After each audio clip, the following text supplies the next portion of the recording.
Wrestling with siblings, what's up? Yeah. Right. Yeah. In the state. Yeah. Life is a fight, so I gotta get right. Can't have my back on the ropes. Never. This for my sister and bro. I swear that we'll make it, that's all that we hope. Life is stone cold. Get hit with a sinner, that's all that she wrote. The world that we live in has made me cutthroat. I started rapping about life just to cope. Now I spit fire like Ricky Steamboat. Straight from the bottom, got so much to gain. I had to grind just to build on my name. People call me champ, I'm feeling like Dwayne. I laid it smack down, here comes the pain. Welcome to a brand new episode of Wrestling with Siblings. I'm your host, Araceli, and this is my co-host, Armando. Hi guys, I'm Armando, and welcome to Wrestling with Siblings. Alright, let's get started with Monday Night Raw, live from Denver, Colorado. And we start off with RK Bro versus the Alpha Academy, and pretty much what was the tournament in which if RK Bro wins, they were going to get a rematch for their tag team championship. And it was best out of 3, so this last match didn't turn out the way it was supposed to for Alpha Academy. They ended up losing to RK Bro. So what does that mean? That RK Bro gets another tag team title opportunity down the road. And what do you think? Do you think RK Bro is going to retain or gain their championships back with this rematch that they have now earned?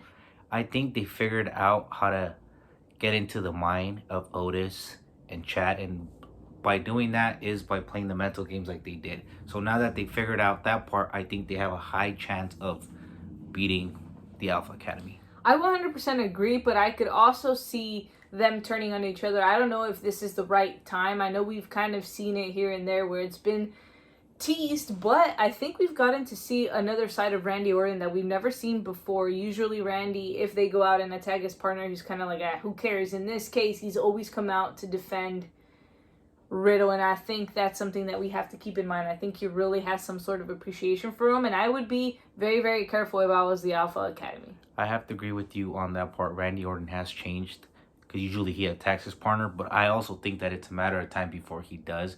I think Riddle hasn't done anything to get him mad or get him upset yet, but we'll see if they end up going again for the tag team titles and then they end up losing. I do believe that Randy might turn on him and RKO. 100% agree. I think that's bound to happen, and I think we are going to see some sort of split between RK Bro. Who knows when the proper time will be? We are close to WrestleMania, so who knows? We're only, I believe, 7 weeks out. So at this point, it could either be now or we're possibly looking at SummerSlam, but I see it happening this year. Let's move on to the Alpha Academy versus the Street Profits, and the reason why this match happened was basically because the Street Profits came out and they started pretty much teasing Alpha Academy and telling them, like, hey, you guys lost to RK Bro, like, really? And Alpha Academy wasn't happy about that, so this led into a match. And not only that, the Street Profits also want to get into a title opportunity, and what better way to do it when the Alpha Academy is not at 100%. They had already lost the competition to RK Bro, so what? They try to take advantage of that situation, and I don't blame the Street Profits for it. But you also can't underestimate Gable. He has Otis on his corner, and I think he uses that to his advantage, and he knows, you know what, as long as Otis is in that ring, we have the biggest opportunity and the biggest chance to retain our tag team championships. And I think that's exactly what they did here. At first, you kind of saw them try to isolate forward because they knew that the second that Dawkins came in, that was going to be a game changer. But what happened, the Street Profits were able to capitalize, and they were tagging each other frequently in and out, and basically, that ended up benefiting them in the long run. Yeah, they tried to kill Montez forward speed, which what they did at some point, and that was a smart strategy because at the end of the day, that's what helped them out. Getting the speed and the quickness, the pace change of the match that Montez has to offer, and that, I mean, it paid off at the end. It did, but also keep in mind the Alpha Academy did end up getting the win. They end up stealing it at the end of the day. So that tells you how smart this team is and how cohesive they are willing to work in order for them to make it work for them. And they know that they're the biggest target on Raw right now. And going forward, I think the Alpha Academy should be very, very careful because they have the Street Profits coming after them. They could possibly have the Mysterios coming after them very, very soon. And then they also have RK Bro to worry about, who now are the number 1 contenders. Some serious tag team competition that they got to worry about, but if they keep focused and they keep on doing what they're doing outside and inside of the ring, they would be successful. But they had to continue to do as they are doing right now. Let's move on to MVP. Very, very proud of the almighty Bobby Lashley. He comes out and he's like, we should be celebrating, or we should have been celebrating since last week, because Bobby Lashley beat Brock Lesnar. He pinned him 1, 2, 3 and became the champion. But what better way to celebrate that in Bobby Lashley's hometown in Denver, Colorado? And I mean, that crowd when he came out just popped because he's pretty much their hometown hero. And he goes into something that's very, very interesting to me, because he says this match has been decades in the making, and he is 100% correct. I think that was by far the most hyped match going into the Royal Rumble, and yeah, it got the ending that it got, and I would have loved to see a complete full-on match with no interruptions, but at the end of the day, he pinned Brock Lesnar 1, 2, 3. How many times do you see Brock Lesnar get pinned? And I agree with you. No matter how the win was, a win over Brock Lesnar is a win. And at the end of the day, what matters is that W. And that's what Bobby Lashley did. He became the champion. And hey, don't blame him, man. I agree. And I think he's right when he says that Brock is in no right to demand a rematch. I think he's right. He won. Clearly, he pinned him 1, 2, 3. And it wasn't like it wasn't a clean finish. It was 100% a clean finish, because he pinned him. And he says that Brock Lesnar is not deserving of an opportunity. And now because of Brock Lesnar, he is going to have to defend at the Elimination Chamber. And honestly, I see it very, very rough for somebody like Bobby Lashley to come out of the Elimination Chamber still the champion. And I will tell you why. You have people like Riddle. You have Rey Mysterio. You have people like Brock Lesnar that are going to be a part of this match. He's going to go into there willing to destroy anybody and anything that gets in his way. Not only that, but I think Brock Lesnar is the game changer in this Elimination Chamber. If he's able to get Brock Lesnar out quickly and efficiently, he has a higher chance of winning. I think his biggest threat will be Brock Lesnar. Other than that, it will be AJ and Seth Rollins. Everybody else has been in the match except for Matt Riddle. So he has to be careful with those big threats.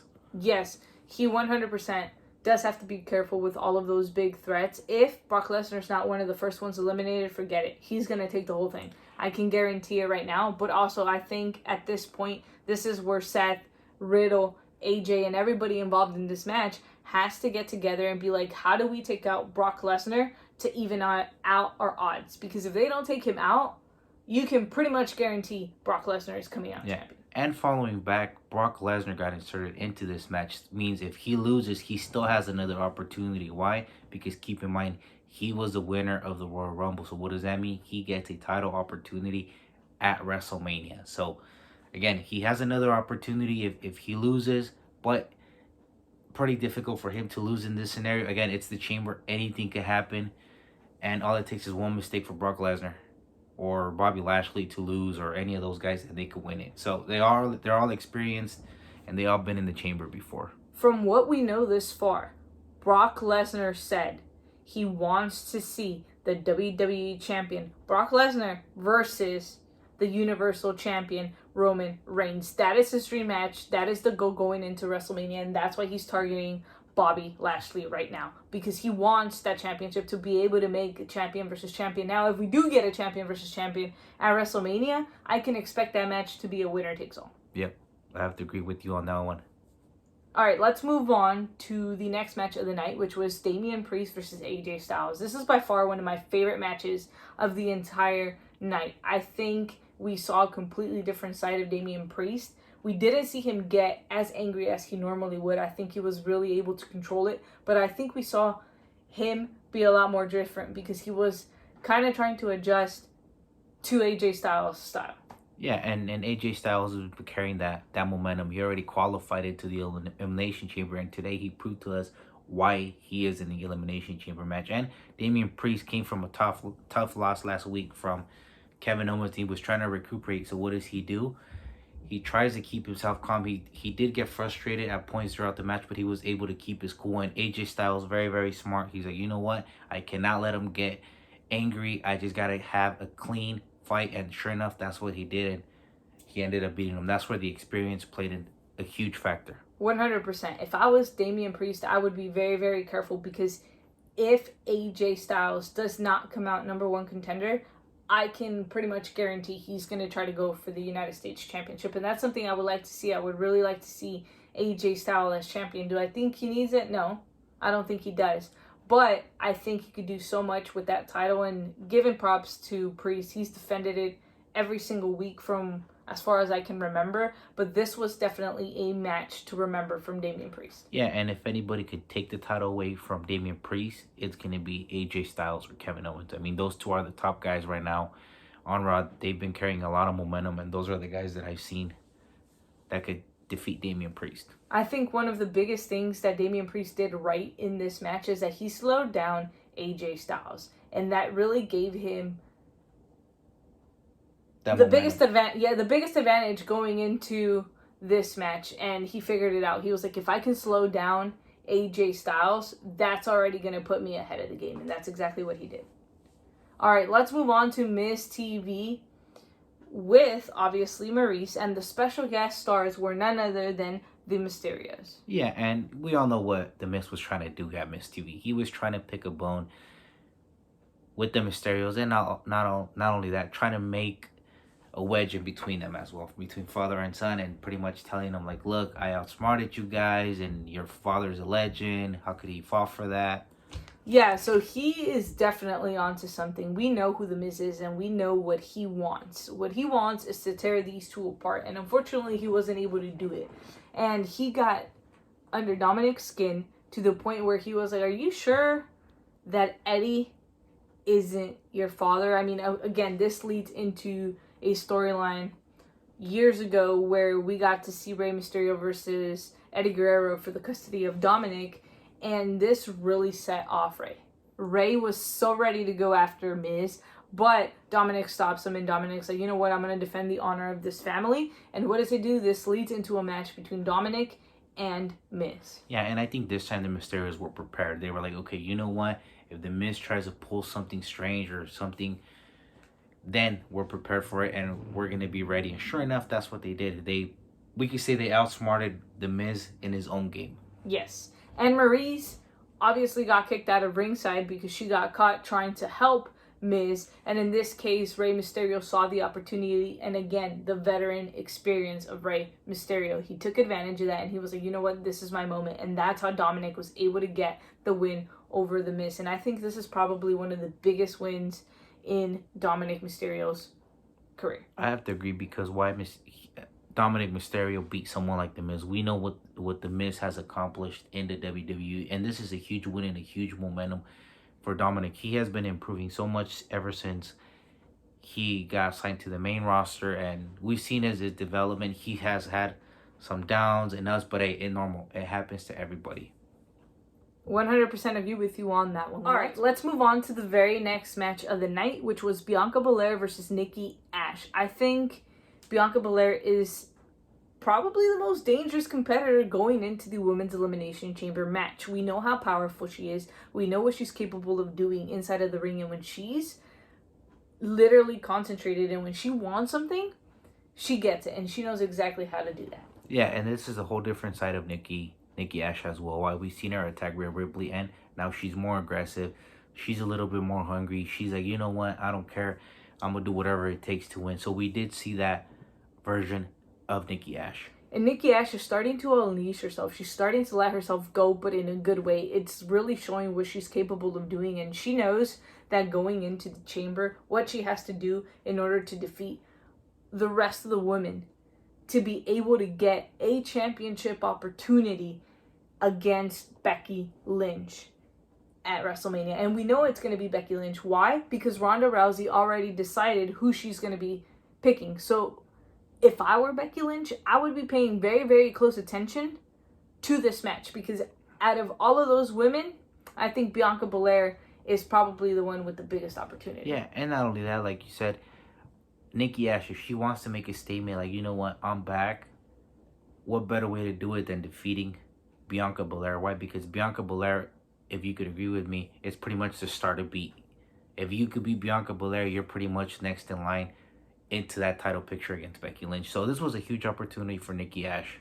Yeah, and Bianca Belair, you said it. You took the words right out of my mouth. She is the biggest star going into the chamber. And not only that, in and outside of that ring, Bianca Belaire is a star. And if you want to make a name for yourself, that's the woman that you got to beat. Sometimes you're like, no, you got to be Charlotte. No, you got to be the champion. No, you don't. You got to beat the biggest star right now. And I think these women are underestimating Bianca Belaire. I think they're going in there with the mentality of like, you know what? We're going to go in and we're going to eliminate each and every single person and I'm going to be the last person standing. No, Bianca Belaire knows exactly what she's doing. She knows exactly what she wants and she knows how to get it.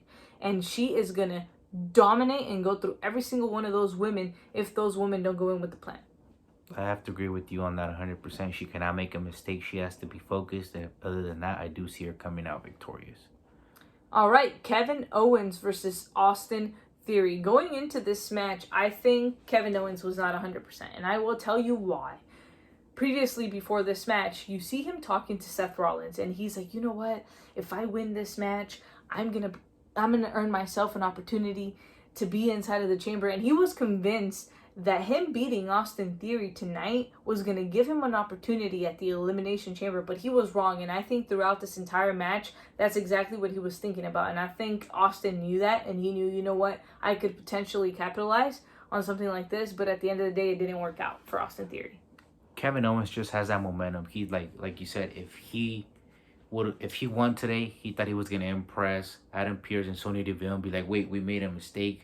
We got to take Austin Theory out and put Kevin Owens. And no, unfortunately, that didn't work out because this wasn't a qualifying match. He had already lost his opportunity. And, I mean, Kevin Owens doing what he does best. What is that? And that's fight. Every time he goes into the ring, he proves why he is one of the top competitors in WWE. And he did it. What? He beat Austin Theory. And that's why he is Fight Owens Fight, because that's exactly what he does. He goes in and he fights his battles. And unfortunately for him, he might not even be in Dallas for WrestleMania. And we see him discussing this with Sonya Deville and Adam Pearce. And they're not so convinced they want to let him in. Do you think Kevin Owens has something up his sleeve to be able to insert his way into this match? Yes, because he's a smart competitor. And not only that, he has somebody very important by his side, his best friend, Seth Rollins. So together, two brains think better than one.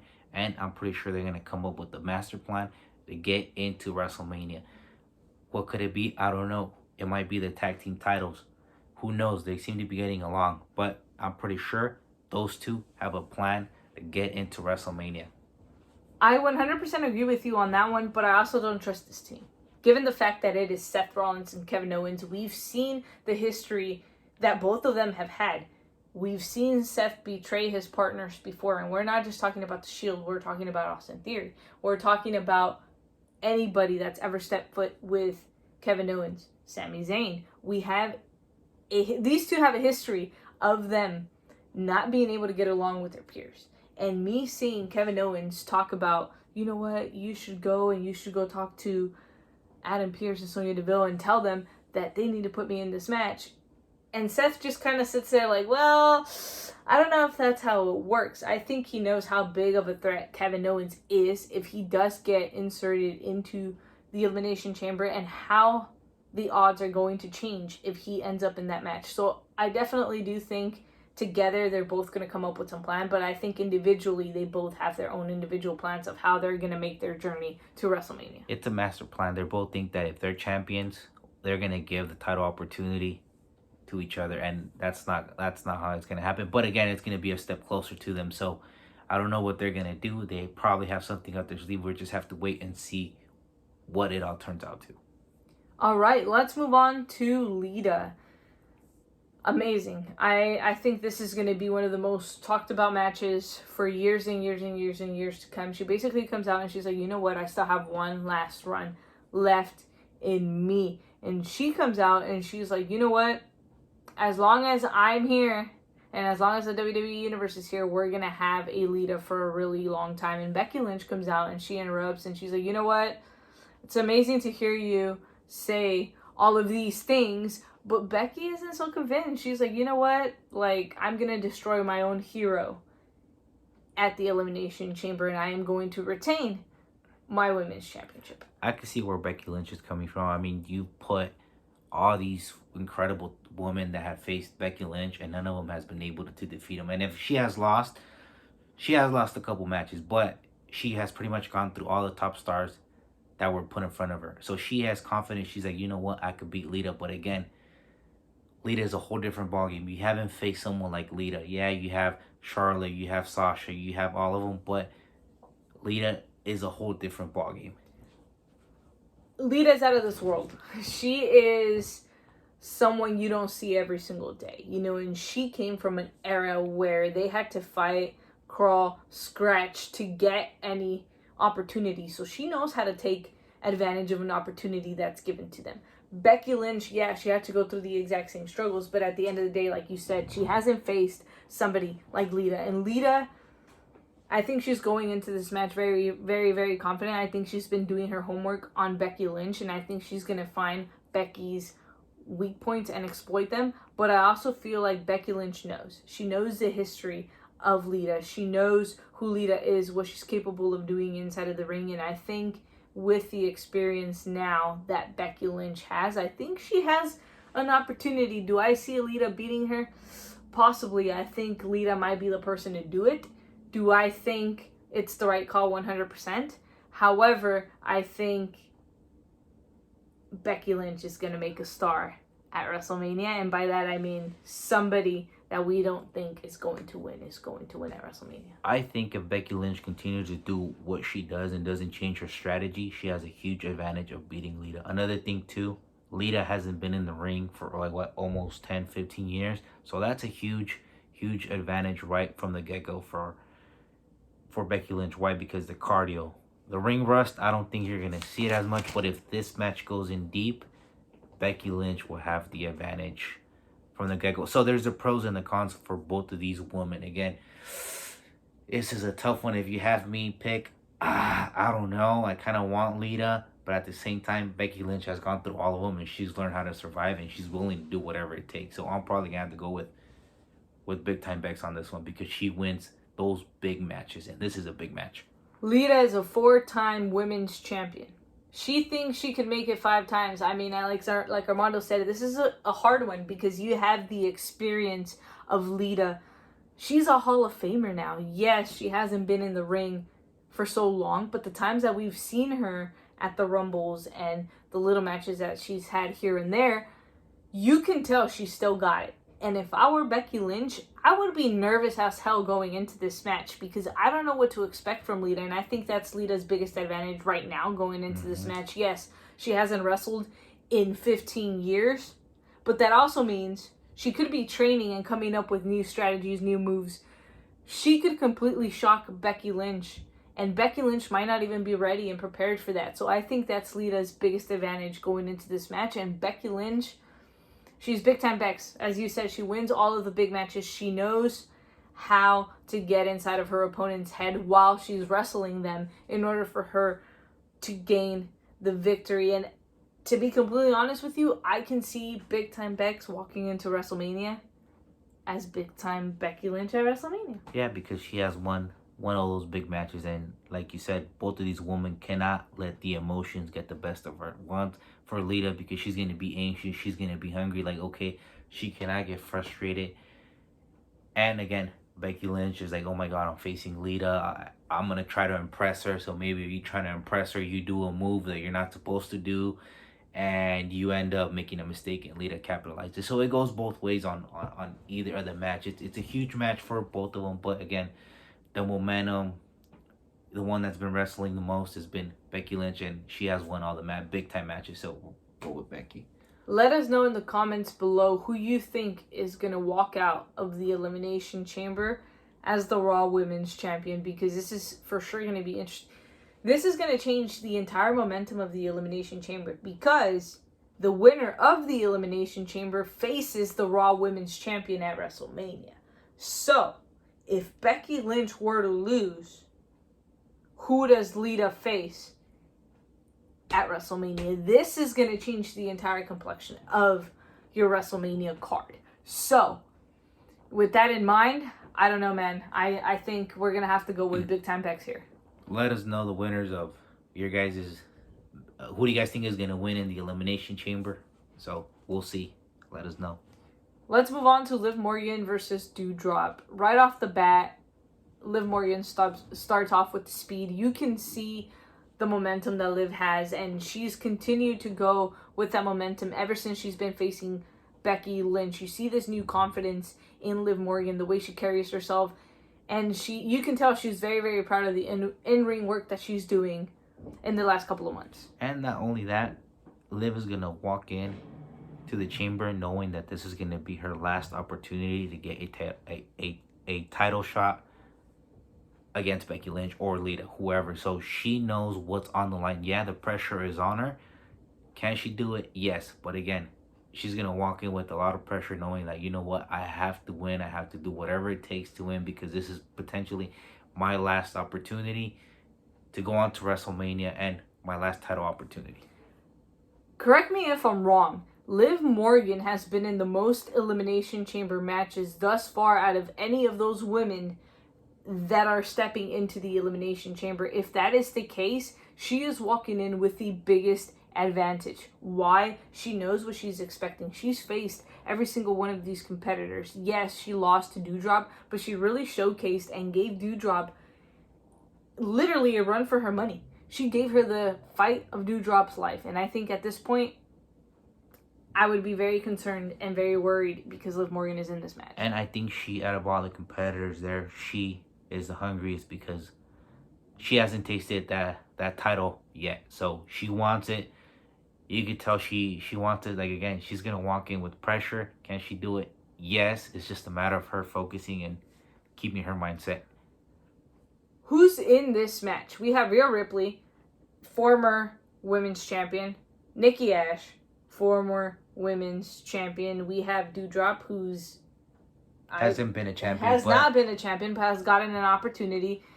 Who else do we have in this match? I'm sorry, guys, I don't have the list in front of me. But I do think Liv Morgan and Dewdrop might be the only ones that have not yet held a championship, because Bianca Bellaire is also in this match, and she's also been a former champion. So, yeah, the pressure is on for Liv Morgan. Same thing for Dewdrop. Dewdrop, she knew exactly what her job was, and that was to stop Liv.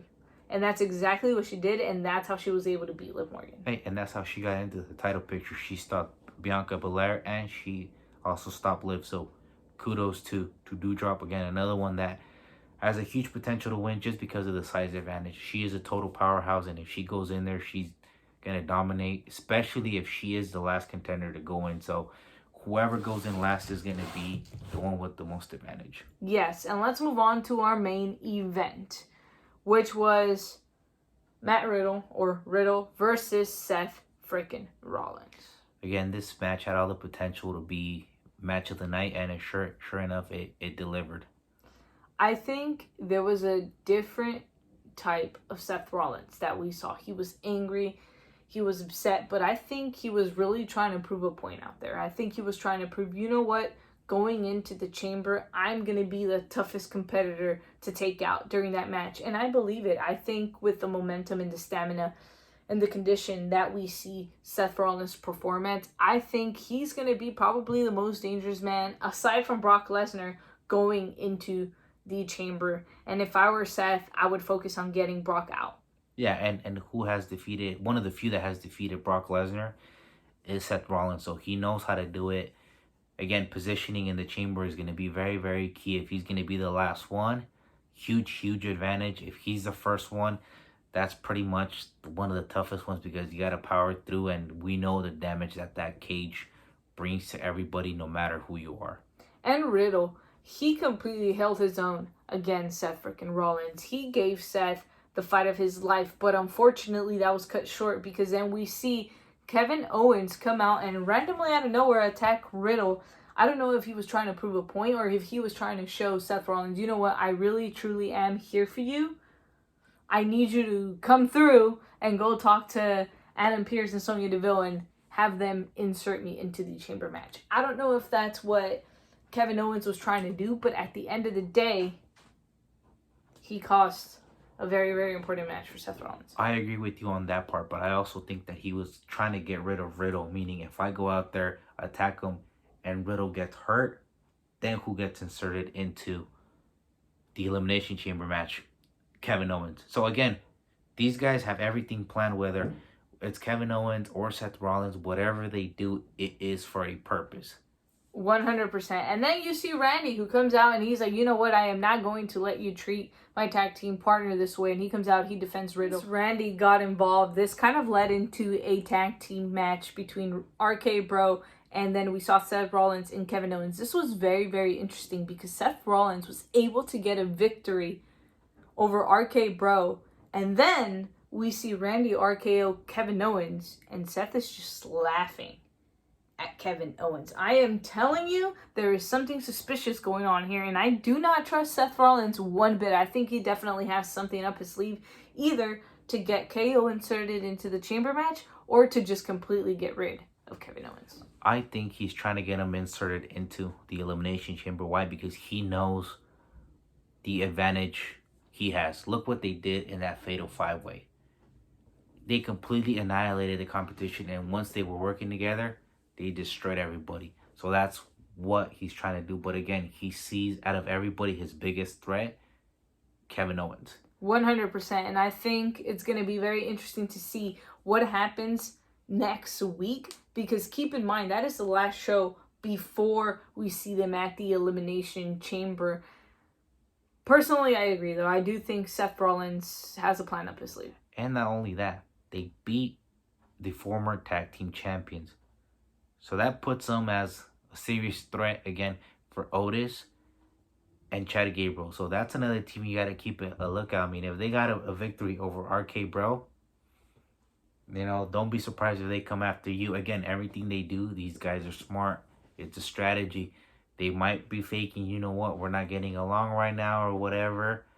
But they're going to come and they're going to attack, and don't be surprised if they go after those tag team titles. If I was the Alpha Academy, this is probably the team I would keep my biggest eye on. Forget about RK Bro. Yeah, they're dangerous. Yes, they could potentially beat you. But at the end of the day, Kevin Owens and Seth Rollins want gold around their waist. And the only way for them to get it is if they become tag team champions. Because keep in mind, right now, they're plotting against how they're going to become WWE champion.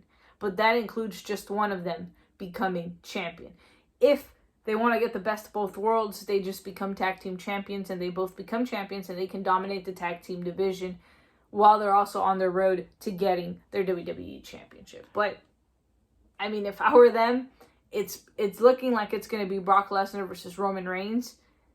That just tells you, you know what, those are two big, tough competitors that I wouldn't want to face. But I think they're going to take whatever comes first. If the WWE Championship comes first, whether it's for Kevin Owens or for Seth Rollins, they're going to take it, or vice versa. If it's the tag team titles, they're going to go. They just want to get in that title picture no matter which situation it plays out for them. 100% agree with you on that. All right, that's all we have for you guys on this episode of Wrestling with Siblings. Remember to like, comment, share, and subscribe. And for those of you that do not know what WWS stand for, Armando, what does WWS stand for? Wrestling with Siblings. Thank you guys so much, and see you guys next time.